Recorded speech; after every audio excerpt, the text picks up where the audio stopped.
Hello guys, good evening everyone. Ito po yung ganap sa outing sa mga maayong laki o loyal ng mga Bisaya dito sa Far Eastern, Taiwan. Pero bago ako magpatuloy, shoutout pala kay Boss Danny Pirado dito sa Far Eastern, Taiwan. God bless sa'yo, boss. At ito na nga, gabi pa lang hinanda na namin ang aming mga gamit at pagkain na dadali namin bukas. Pinapalambot na namin at minamarinate para madali na lang ihawin at imikos-mikos bukas. At syempre, pinangungunahan ito ng aming tatlong magagaling na chef. Nag-graduate pa ito ng Culinary Arts sa Harvard University na pinangungunahan ni Bay Dioso, Bay Gian at Bay Norelen.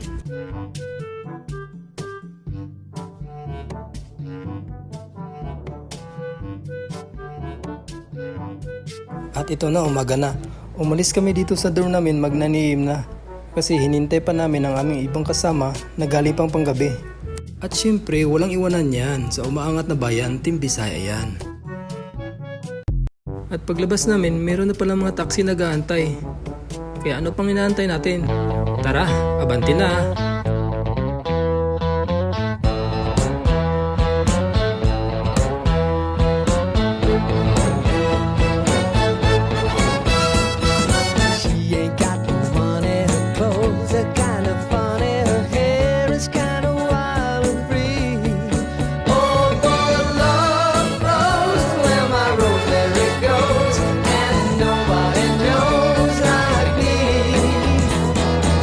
Talks kinda lazy and people say she's crazy and her life's a mystery. At nakarating kami dito sa Warm Garden. Medyo 9 AM lang mahigit kasi medyo may kalapit lang to sa dorm namin. Mga 25 minutes na siguro yung biyahe.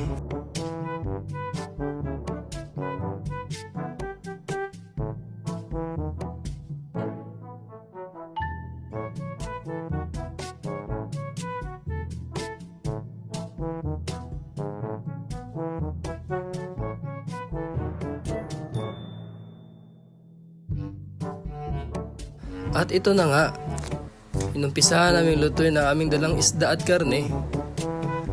At syempre, may padalas food tayo dyan kunti. Special recipe yan eh. At inumpisahan na rin ni Bay Melvin ang pag-ihaw ng mga karne. Parang nagprito lang, may sandok ah. At usapang mga ricados, si Toto na bahala dyan. Pantay lahat ng hiwa ng sibuyas dyan, expert yan.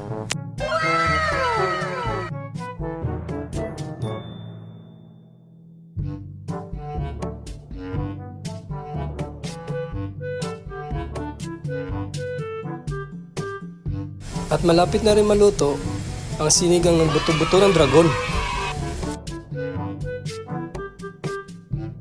Sana all.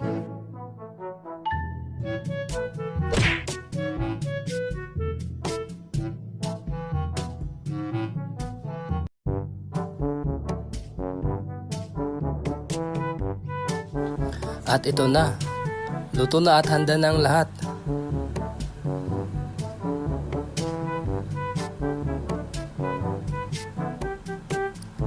At syempre, di malilimutan niya ang pinaka-main event mamaya, ang Taiwan Beer.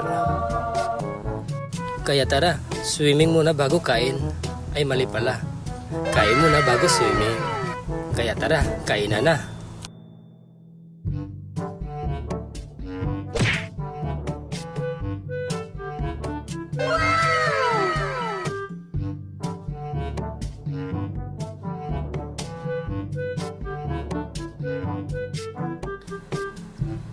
At ito na nga, inumpisa ko na mag-dive. Pang SEA Games yan, para sa Paris Olympic.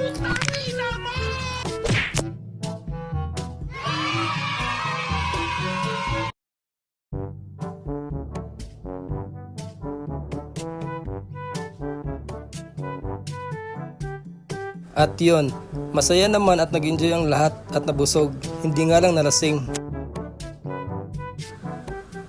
At mag-alas 6 na ng hapon, sinundo na kami ng aming sasakyan para umuwi na. At hanggang dito na lang po, shishini sa mga nanonood at God bless you all mga kabayan.